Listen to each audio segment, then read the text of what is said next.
Assalamualaikum warahmatullahi wabarakatuh.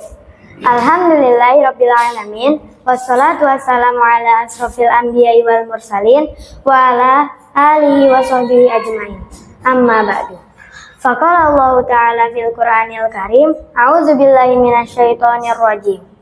Ya ayyuhallazina amanu kutiba alaikumus siyam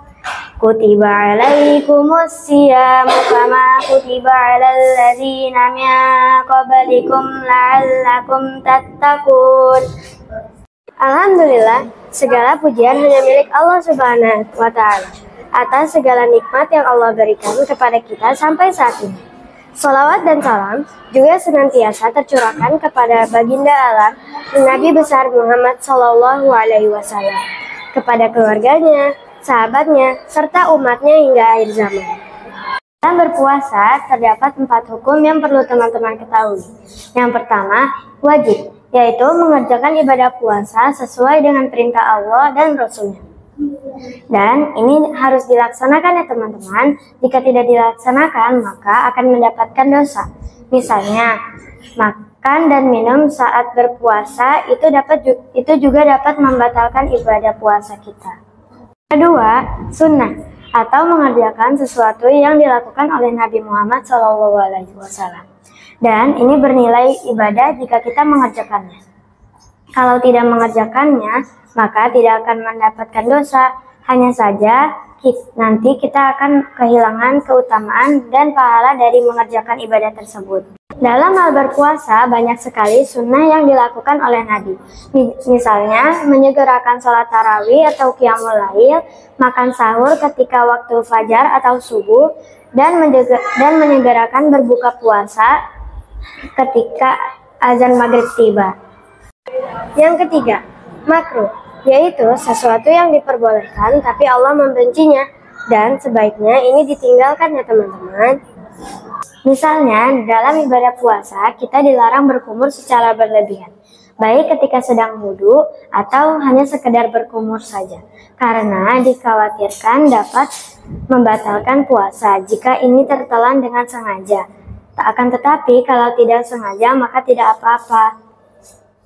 Yang kedua, mencicipi makanan. Hayo, siapa yang di sini pas lagi puasa terus iseng-iseng nyicipin masakan bunda? Nah, itu hukumnya makruh ya teman-teman, karena kita memasukkan makanan ke dalam mulut kita. Bahkan bisa membatalkan puasa kalau makannya terlalu banyak dan sampai masuk ke dalam perut kita. Yang ketiga, tidak menyegerakan berbuka puasa saat azan maghrib sudah berkumandang. Nah, ini termasuk hal yang makruh teman-teman. Misalnya, azan maghrib sudah berkumandang, tapi teman-teman masih mau berpuasa lagi sampai isya karena berpikir mau mendapat pahala lagi. Tapi ternyata hukumnya adalah makruh karena syariat berbuka puasa itu adalah ketika waktu maghrib.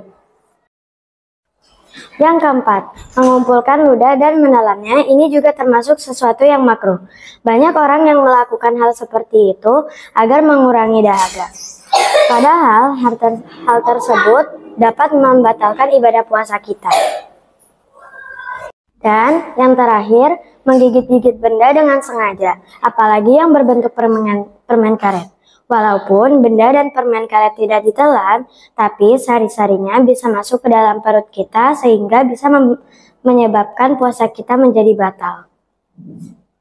Adapun hal lain yang dimakruhkan pada saat berpuasa dengan beberapa pendapat para ulama, seperti tidak boleh terlalu banyak tidur, bertengkar dan berkata kotor, berdusta atau berbohong, gibah atau membicarakan keburukan orang lain, sikat gigi atau bersiwak di siang hari, dan lain sebagainya.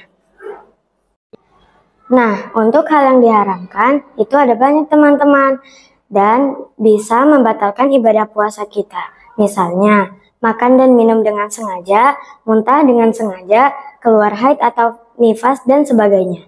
Dengan mengetahui hal-hal yang dimakruhkan, semoga kita dapat berhati-hati dalam menjalankan ibadah puasa. Barakallahu fikum. Wassalamualaikum warahmatullahi wabarakatuh.